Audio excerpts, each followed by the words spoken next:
बिस्मिल्लाहिर्रहमानिर्रहीम। अस्सलाम वालेकुम नाज़रीन। आज आप इस कहानी की 13वीं किस्त मुलाहिज़ा करेंगे। मतलूबा इलाके में पहुंचकर मज़कूरा घर तलाश किया। जिस शख्स का शेरू ने नाम दिया वो घर पर ही था। कार्ड देखकर बोला, सेह नसीब के इस गुर्बत कदा को आपने शर्फ़े कबूलियत बख्शा, मगर शोमी किस्मत कि ये हिच्चे मदान सरे दस्त लाचार है कि इस घर में खुशदामन साहिबा महा अपनी 3 नूरे नजर तशरीफ फरमा है।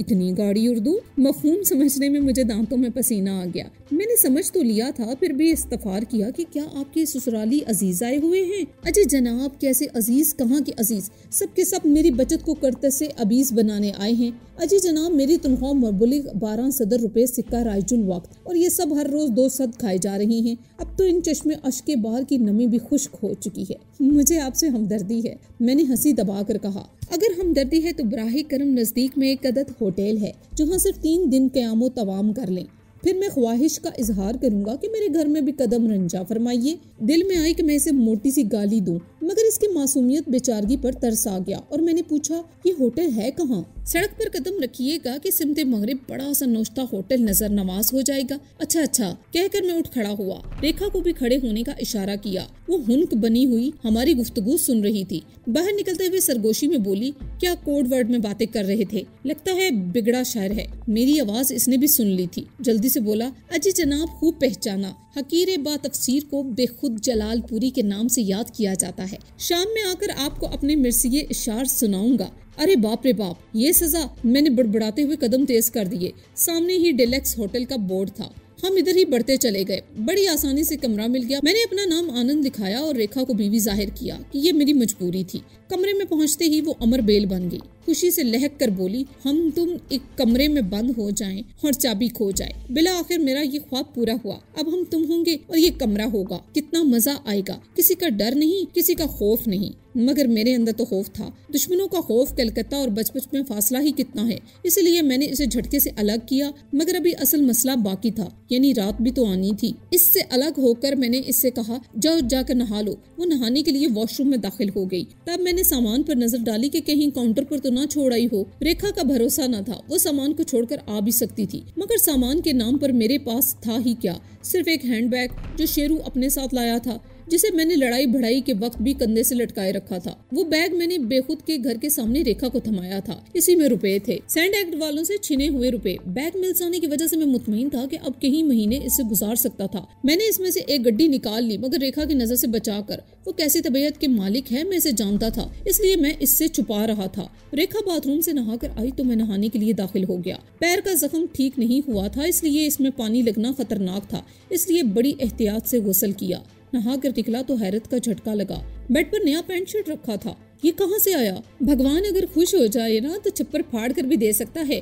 यही समझ लो कि आसमान से आया है। फिलहाल तो इसे पहन लो। यार बता भी दो, मैंने लगावट भरे अंदाज में कहा। सामने ही तो रेडीमेड गारमेंट्स शॉप है। तुम बाथरूम में गए और मैं बाहर। अब तुम पूछोगे पैसे कहाँ से आए, तो वो मैंने तुम्हारी जेब से निकाल लिए। अपने लिए ये कांजीवरम साड़ी ली है, पूरे 300 की।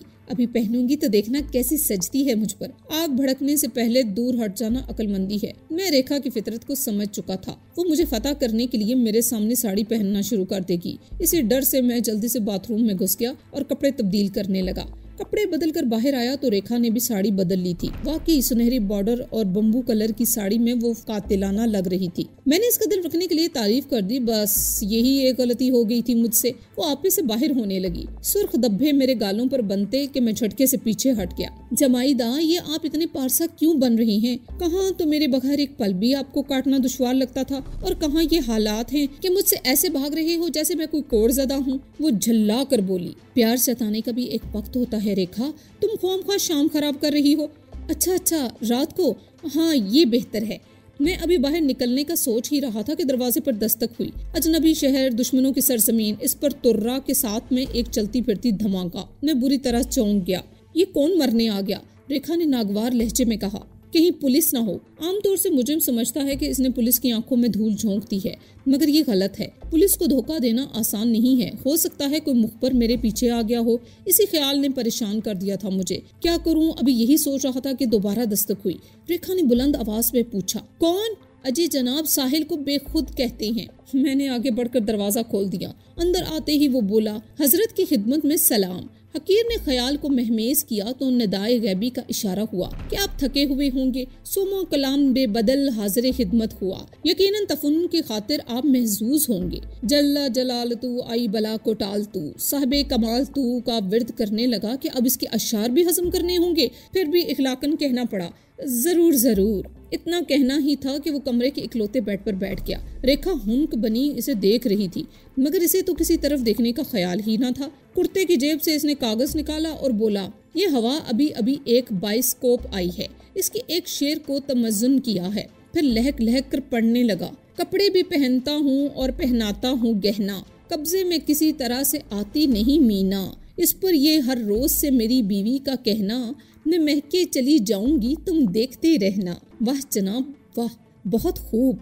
क्या कहना। इसने फर्शी सलाम किया, फिर पुराने राग पर आ गया। इस बार जो कलकत्ते से रसगुल्ला न लाए, कर दूंगी तुम्हें पेड़ा खाली हाथ जो आए। फुरकत का अलम तुमको अकेले ही है सहना, मैं महके चली जाऊंगी तुम देखते रहना। मजबूरी में मुझे भी कहना पड़ा। वाह क्या खूब कहा। मेरा इतना कहना ही गजब हो गया। एक के बाद एक हजल सुनाता गया। छठी सातवीं हजल पर मैंने कहा, थोड़ा सा रुकिए, इस बहर में मैंने भी कुछ अशार कहे हैं, मुलायजा कीजिए। इसने फौरन कागज जेब में रखा और फिर बोला, अजी जनाब मुझे आर्ज़ाए निशान है, पल दो पल में भूल जाता हूँ। बेगम का इरशाद था, जनाबे बाजार मरज्जत करो और करकली को गोभी शिमला मिर्च खरीद कर सीधे घर आओ। मोहतरम बेखुद, आप पर बेखुदी छा रही है, आप काफी हेज उठाएंगे। इश्क से भरपूर मिर्सिया गजल है मेरी। इश्क तुम क्या जानो मियाँ, ये वो राह पुर खार है कि आबला पाई की नुक्ता जरूरी है। शायद आप इस राह से गुजर चुके हैं मियाँ भाई, मैंने इसीलिए तो शायरी शुरू की। वो उठते उठते फिर बैठ गया और वो मसनूई लहजा भी गायब हो गया। आम से अंदाज में कहने लगा, ये तब की बात है जब आशिक के जवान हुआ करता था। इन दिनों में क्लास 10th में पढ़ रहा था। हम लोग जिक्रिया स्ट्रीट की चोना गली में रहा करते थे। इसी गली में मेरे घर के बिल्कुल सामने एक हसीना दिल नवाज रहा करती थी। मेरा दिल इस पर आ गया। दिल लगा तो राह पैदा करने की चाह पैदा की। इससे मिलने की राह अजब ढूंढी। आपने चूना गली की गलियों को देखा होगा, पतली पतली गलियां, ऊंचे ऊंचे मकानात। अपने घर की खिड़की से सीधे महबूबा दिल नवाज के कमरे में पहुंचने के लिए 2 10 हाथ का रस्सा खरीदा। इसकी खिड़की तक आनिकी के जरिए फंसा दिया। इस रस्से पर सर्कस की मदारी की तरह ऊपर वाले रस्से को पकड़कर नीचे वाले रस्से पर चलता हुआ इसके कमरे तक पहुंच जाता। ये सिलसिला फकत 1 हफ्ते चला। फजर के जरा पहले उठता, अपनी खिड़की से उसकी खिड़की तक पहुंचता, इसे बेदार करता और फिर हम होते, झूमता मौसम होता। मगर एक दिन हरामी वक्त हमारा रकीब बन गया। जैसे ही अजान की आवाज गूंजी, मैं इसकी खिड़की से अपनी खिड़की में आने के लिए रस्से पर चढ़ा। किस्मत की खराबी, रस्सा हिला और मैं अपने होने वाले ससुर के सर पर जा गिरा। वो मस्जिद जाने के बजाय अस्पताल पहुंच गए। इनकी दवा और मेरी एक पसली दाहिनी टांग टूटी। अस्पताल से लौटा तो महबूबा के भाइयों ने मजीद एक पसली तोड़कर हिसाब बराबर कर दिया। उन्होंने धमकी दी थी कि अगर मोहल्ला न छोड़ा तो मुझे दुनिया छोड़नी पड़ेगी। बस जनाब, मैं वहाँ से खाली कासा मोहब्बत हाथ में थामे पार्क सर्कस आ गया। 2 साल तक वहाँ रहा और कोशिश जारी रखी। नतीजतन आज मेरी महबूबा दिल नवाज मेरे 6 बच्चों की अम्मा हैं। वाह जनाब, गोया आप तो शहसवारे मैदाने इश्क ठहरे। वाह वाह, मैंने तारीफ की तो वो फर्शी सलाम बजा लाए। हम अभी बातें कर ही रहे थे कि कमरे के बंद दरवाजे पर दस्तक हुई। मैंने पूछा, कौन? पुलिस। बाहर से आवाज आई। दस्तक की आवाज पर हम तीनों चौंक गए। लफ्ज़ पुलिस अच्छों के आसान खता करने को काफी है। हम तो यूं भी मुजरिम थे। यहाँ के कानून के मुजरिम, फॉरेन एक्ट के मुजरिम, गैर कानूनी तौर पर दर अंदाजी के मुजरिम। फिर अबू मियाँ के एक साथी के कातिल भी बन चुके थे, इसीलिए कुछ ज्यादा ही घबरा गए थे। रेखा का मुल्लाहा चेहरा एक पल में कुमला गया। बेखुद की रंगत भी जर्द पड़ गई। किसी में हौसला न था कि वो अपनी जगह से उठता, आगे बढ़कर दरवाजा खोलता कि फिर एक बार दस्तक हुई। इस बार की दस्तक में गुस्सा भी शामिल था। बाहर से दरवाजा पीटा गया था। इतनी जोर से दरवाजा बचा था जैसे लात पड़ी हो। अंदाजा हो गया कि अब भी दरवाजा ना खुला तो वो तोड़ देंगे, इसलिए मैंने उठकर दरवाजा खोल दिया। सामने 3 कांस्टेबल और एक एसआई खड़ा था। रौनक जो पुलिस वालों का खासा है, वो उन सब के चेहरों से छलक रही थी। ऐसे मौके पर बराए सगीर के लोगों की दुखती रग दबाई जाती है। इसीलिए मैंने उर्दू के बजाय अंग्रेजी का सहारा लिया, क्योंकि अंग्रेज चले गए, हिंदू पाक आजाद हो गया, मगर जहनियत हुन्स गुलाम है। अंग्रेजी का इस्तेमाल जादू असर रखता है। मैंने कॉन्वर्ट स्टाइल में कहा, yes officer, can I help you? अंग्रेजों के अंदाज में अंग्रेजी सुनते ही एसआई का तना हुआ चेहरा मुरझा गया। इसने मुस्कुराने की नाकाम कोशिश की और वो ऐसी अंग्रेजी में बोला कि शेक्सपियर से वर्ड वर्ड तक की रूहें पेट पकड़ पकड़ कर हंस रही होंगी। इसने कहा, no sir, we'll listen that some. Stay here. Thanks. I'm from इसकी नजरें रेखा पर जमी हुई थी।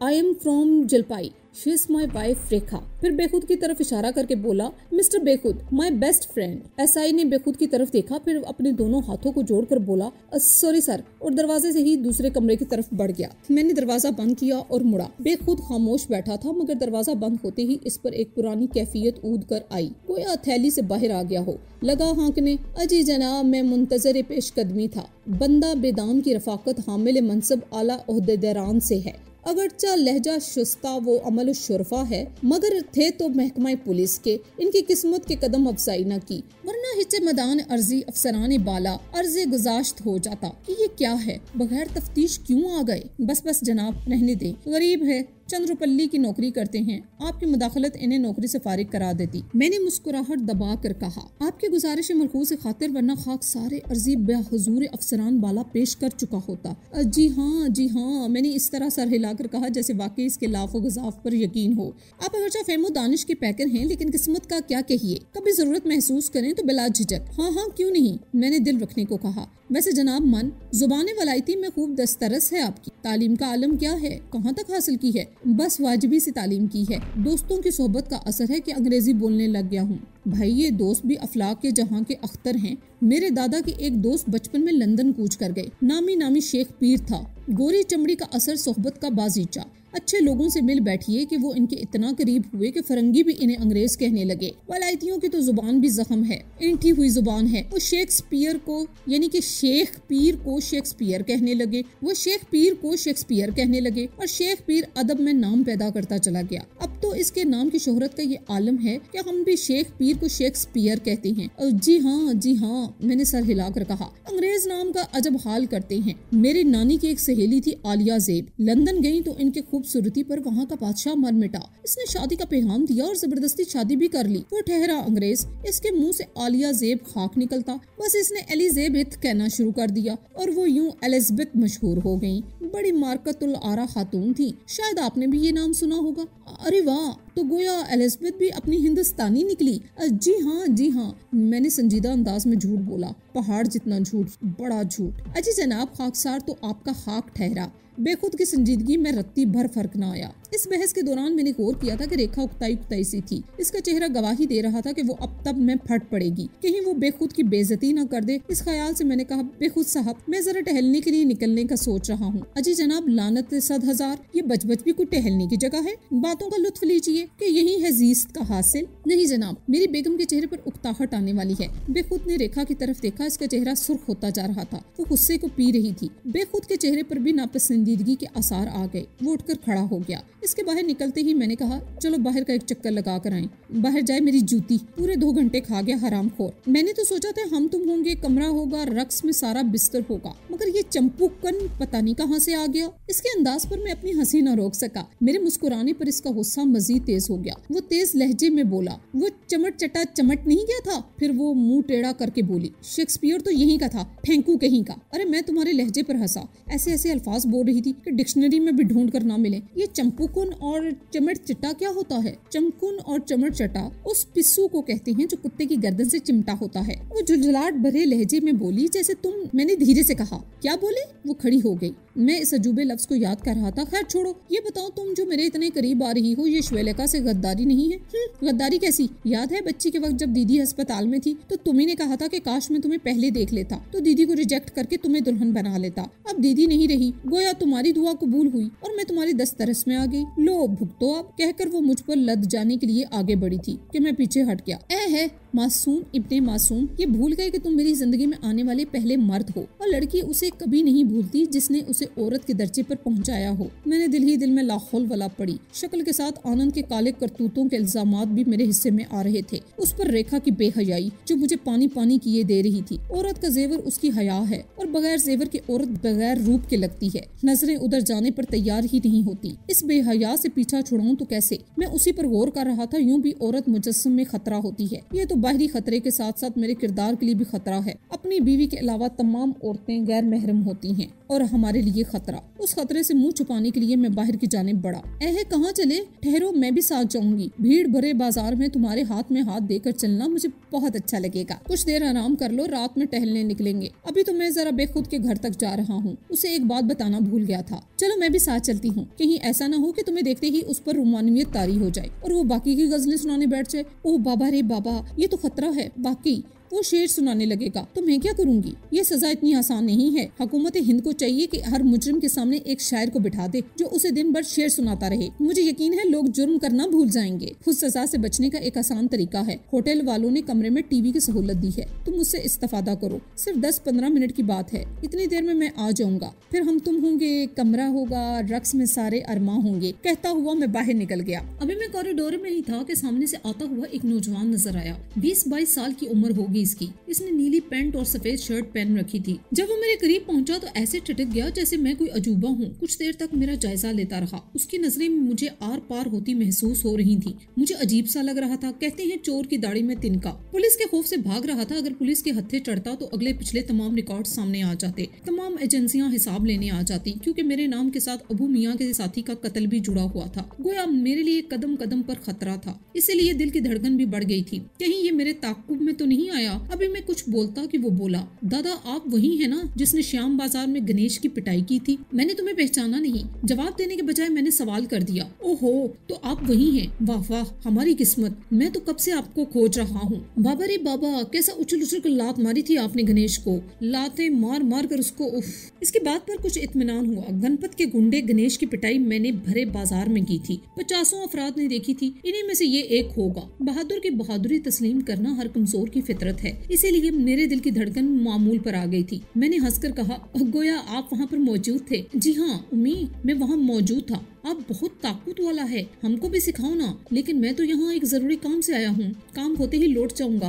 अम्मी भी आज रात लौटेगा, कोलकाता जाएगा। क्या आप यहाँ के नहीं हैं? मेरे जहन में खतरे की घंटियाँ बज उठी। ट्रेनिंग के दौरान इंस्ट्रक्टर ने कहा था, याद रखना अगर दुश्मन के इलाके में हो तो मामूली से पत्थर को भी दुश्मन समझो। हो सकता है वो पत्थर बारूदी सुरंग साबित हो। ये नौजवान मेरे लिए अजनबी था और जबरदस्ती जान पहचान पैदा कर रहा था और यहाँ का भी नहीं था। ओ बाबा, आपका नाम पूछा है। नाम क्या है? हमारा नाम तो राकेश विश्वास है। उम्मी हिमालय ड्रग कंपनी का सेल्स एजेंट है। मैंने अपनी शख्सियत से पर्दा उठाना मुनासिब नहीं समझा, इसलिए बोला, मेरा नाम आनंद है। मैं चाय का थोक का व्यापारी हूँ। सिलीगुड़ी से आया हूँ। अच्छा अच्छा, ये मेरा कार्ड है, इस पर फोन नंबर है। आप कोलकाता आओ तो हमसे जरूर मिलो। उसने कार्ड दिया, फिर बोला, दादा बाबू हमसे मुलाकात जरूर करो। कहकर वो आगे बढ़ गया। पता नहीं क्यों वो मुझे मुश्तबा लगा था। शायद इसलिए कि उसने जबरदस्ती जान पहचान पैदा करने की कोशिश की थी। खैर जो होगा देखा जाएगा, कहकर मैंने जहन से सोच के यलगार को झटक दिया और वापस कमरे की जानिब चल पड़ा। बाहर जाने का ख्याल मैंने तर्क कर दिया था। कमरे में रेखा नामी बारूद का ढेर थी, वो जहन को भटकाए रखती। फिर भी मैंने सोच लिया था कि इसे डांट टपट कर खामोश रहने की ताकीद कर दूंगा। मैं यहाँ आया था शेरू के कहने पर और अब वो खुद मुसीबत में था,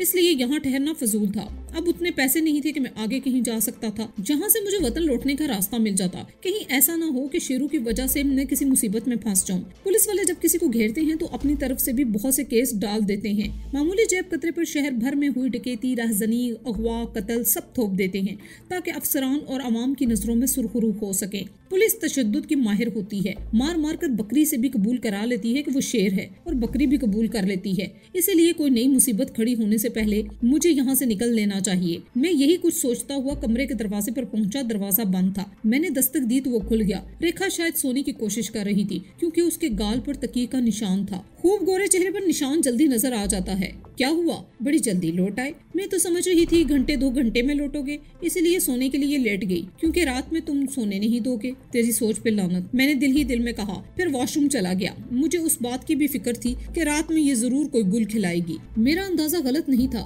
जैसे ही मैं वॉशरूम से निकला वो हद से ज्यादा खतरनाक अंदाज में मेरे करीब आ गई। इससे पहले भी वो मेरे करीब आई थी, इतने करीब कि मैं खौफ से पीछे हट गया था, मगर इस बार वो ऐसे अंदाज में थी कि मैं हिलकर रह गया। उसके बदन की महकार पागल बनाने को काफी थी। क्या इस अंदाज ने सोने पर सुहागे का काम किया। और मैंने घबरा कर पीछे हटते हुए उसके हाथ को थाम लिया और जल्दी से बोला, अभी तो शाम भी गहरी नहीं हुई है, प्लीज मुझे एक दो काम कर लेने दो। उसके अरमानों पर ओस जरूर पड़ गई, मगर कुछ मुतमईन भी नजर आई और खुद ही तौलिया लेकर वॉशरूम के खुले दरवाजे में दाखिल हो गई। मैं टहलते हुए खिड़की की तरफ बढ़ गया ताकि ताज़ा हवा में सांस दुरुस्त कर सकूं। बाहर जिंदगी जवां थी, सड़क पर गाड़ियां आ जा रही थीं, लोगों का असदहा था। रेखा एक कस्बा नुमा शहर की थी, मगर मुताले की शौक ने इसकी जहनी सतह बुलंद कर दी थी।